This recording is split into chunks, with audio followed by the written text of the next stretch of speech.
Always fresh and a little bit sticky. Keep it locked on Cannabis Wiki. We're always fresh and a little bit sticky. The green room on Cannabis Wiki.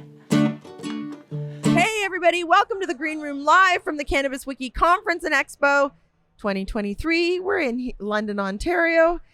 D, I think this is our last one for the day. Well, we always save the best for last. Jackie. We always save the best for last. Our friend Michelle from Count Canna. Hi, thanks Michelle so much, Cozzuol, guys. right? Correct? That's I correct. got it right. See, I'm not great with names, but I get the ones I like right. Nailed it. Nailed it. Nailed it. Okay, what is Count Canna? So Count Canna is, we focus on inventory solutions. We started out in BC doing physical inventory for retailers.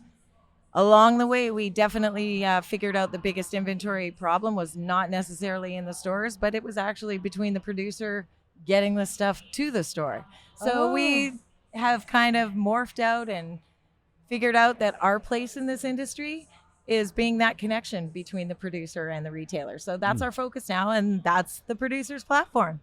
Nice. Well, you know, we talked to David Lobo today, and we asked him about the relationship between the producer and the retailer, and it doesn't seem like it's on their roadmap to fix that. So that's perfect for you.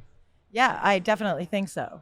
But I mean, before a product makes it to the shelf, it needs to be seen by the people that are going to put it there. And if they don't have an opportunity, they're already bound and tied by so many regulations, and they need a place to do this. Right. So You're opening up open communication between the retailer and the producer so that they can have that line of communication that is in most consumer packaged goods, you know, except for cannabis. And it's like, you know, you've identified here that, you know, cannabis needs that, and it's so obvious, but it's you know, sometimes the simplest problems are the ones that are needed the most and often overlooked. Yeah. Right. So that's exactly what we're focusing on. I believe there's a lot of tools in the industry, and I've got to pitch Weed Panion on this. I absolutely have to, that are offering those extra steps and those analytics and everything that is definitely needed to take your products to the next level. But there's still that base and that's the connection. So I really believe that there's so many amazing things in this industry to offer, and we all have to stay in our lane, find our own connections, work together to make the best possible solutions, and, you know, success for everybody from the cultivator. Work together. Absolutely. And that's what I'm finding along the way. So that's where we want to stand and be that connection for people. And then we're going to help those people find the next best tool, which beside us with the B2B, we've got the B2C with Weed Panion. So to me, that's the ultimate, that's what the industry needs, is that full connection from start to finish. Is anyone else doing this in the industry? Not that I've been able to find. Not good anyway. Good. Thank you, Derek. Thank you. Right. So you just came up with this one day, this whole... Well, I think it's honestly... Tell the story. Yeah, that's because she got into the industry because of her son. Yes. And then so Yeah, tell our audience a little bit about Yeah. that. Okay, so my son was part of the legacy market working in BC, and definitely wanted to move into legalization as soon as it happened. My son is 27 years old, so I don't want anybody to think anything different here. But anyways, he started working in retailer, became a bud tender, started coming home with a lot of problems, complaining about stuff on the shelf, consumers wanting this, they can't advertise this, stuff is just all these natural problems that I recognized from being in the bar industry. Had nothing to do with the product. It had to do with the work pool, the type of industry, and what they were working with. So of course, as a mother, I took every opportunity to take a conversation with my grown son. And through about 6 months of conversations and realizing that there was a hole and there was no foundation for inventory issues, we decided to tackle it together. So my son and I co-founded Count Canna, and we started this journey together. Love it. I Yeah. love that. Yeah. Oh, so it's you and your son. Absolutely. I like to call him my product knowledge specialist because I've absolutely learned so much from him. He loves the product. He has a passion for it. He's had a drive for it since he was I night. love that. Yeah, like it's just always been there, and I am that proud mama. I'll take that moment. He's definitely brought me into a world I never thought I would be in. You know, as growing up as a private school little girl, doing all the right things, not saying all the wrong things. So he's opened my eyes. He's helped destigmatize in our family. That's It's just been an great. amazing journey for us. And again, we've been doing these shows, and we were wallflowers for the first year. But listening to those same things over and over, Yep. that's what we decided was our best thing, is take the thing that's needed the most. And that's what honestly we feel is needed the most. So let me ask you a question, because you come from the alcohol and bar industry.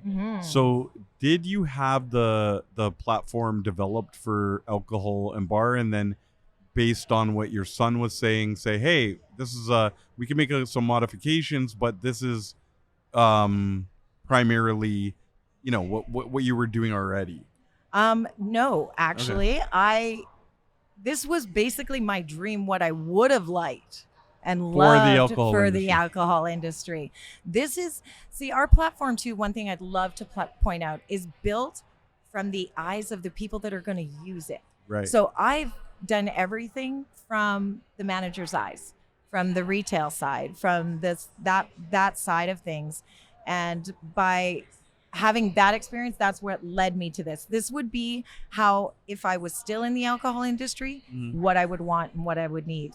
I think the alcohol industry needs us too, to be quite honest. Right. Because that's where I was getting to, because that's what it seems like. That's the kind of theme that if you can take something and then copy and paste it into multiple industries, that's when you really have a winner, and when you can really, you know, it makes investors excited.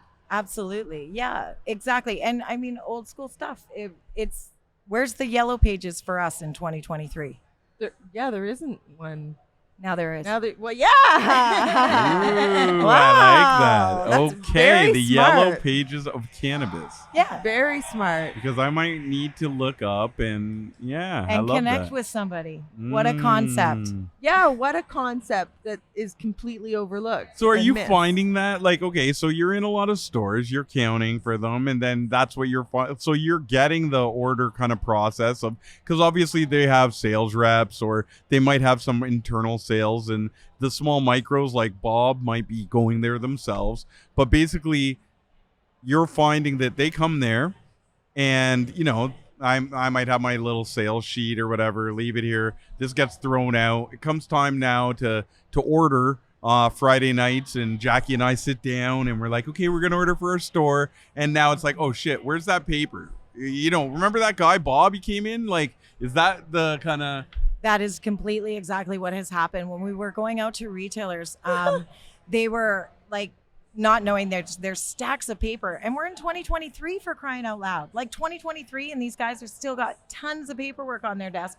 And by the time they find that nice little sales sheet, it doesn't matter anymore. There's a new strain. There's something hotter going on. Like, okay, wait, what's happened here? Right. They're missing out. Then they're spending hours, they said, searching websites, because they've got to go to websites. Then they've got to go through the age gate just to find out that there's a new product. Right. You know, they're going on to their order guides or going into their portals to order. And a lot of these little guys, it's an alphabetical, like an Excel sheet, for crying out loud.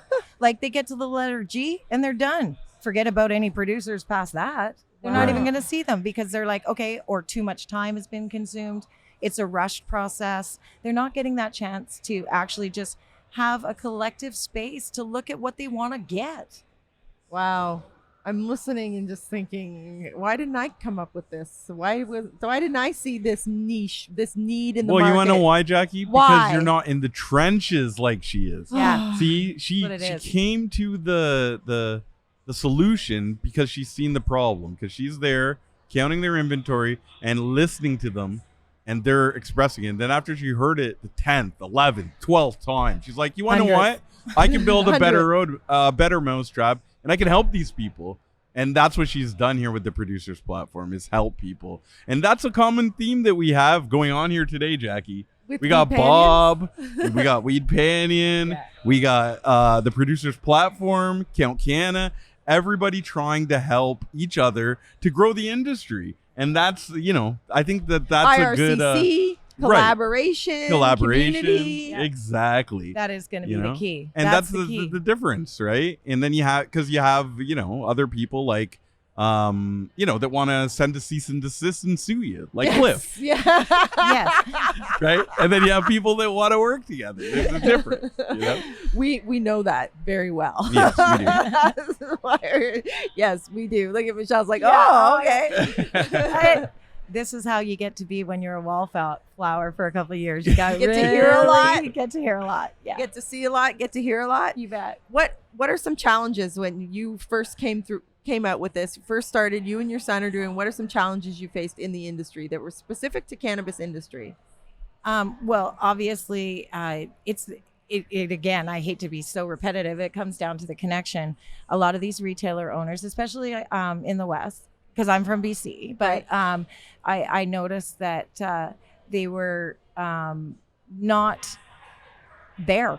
They just simply weren't there. I couldn't make the connection. That was our biggest challenge. The biggest challenge, Getting actually, the decision maker. exactly.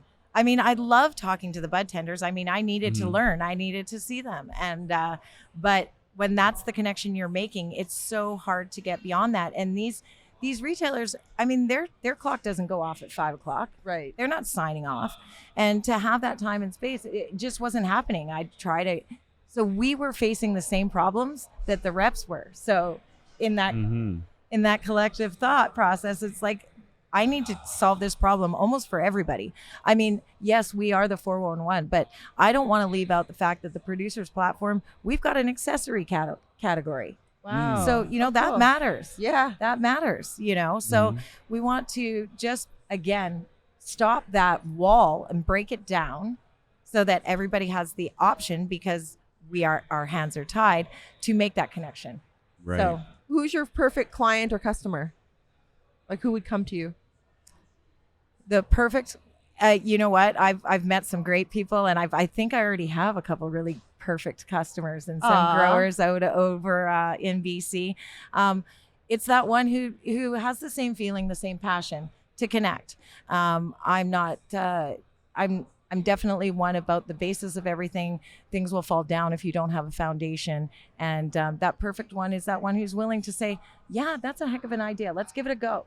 Just be open-minded and want to make this industry better for everybody. We all have our role. We all have our place. And just to have that open mind to say, yeah, this is a hell of a mountain you're looking to climb, Michelle. Yeah. But you know what? Let me grab part of the rope.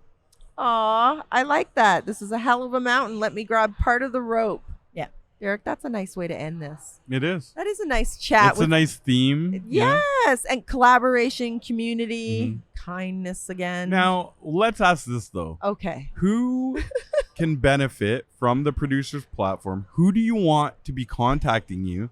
And, how is this going to roll out? Well, that comes down to what's going on with my mountain.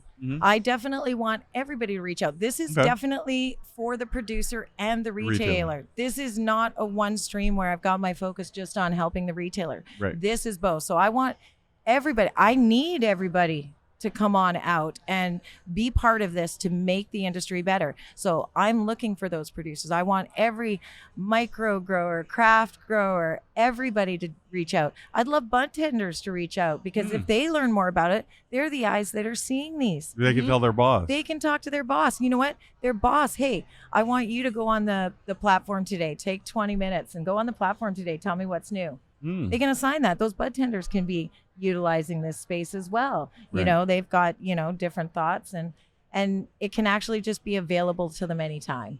If boss want to go to Mexico for a week, they deserve it too. At least they can still order. Yeah, at least they can still order. That's awesome. Yeah. So Michelle from Count Canna And the producers platform? and the producers platform. oh, you guys, thank you so much for having me here today. Super appreciate it. Oh, we Thanks for joining us on the Green Room. Thanks for coming. We really appreciate it. And so where can people reach out to you? CountCanna.ca? CountCanna.ca. Okay. Thanks a lot. Peace, guys. Peace.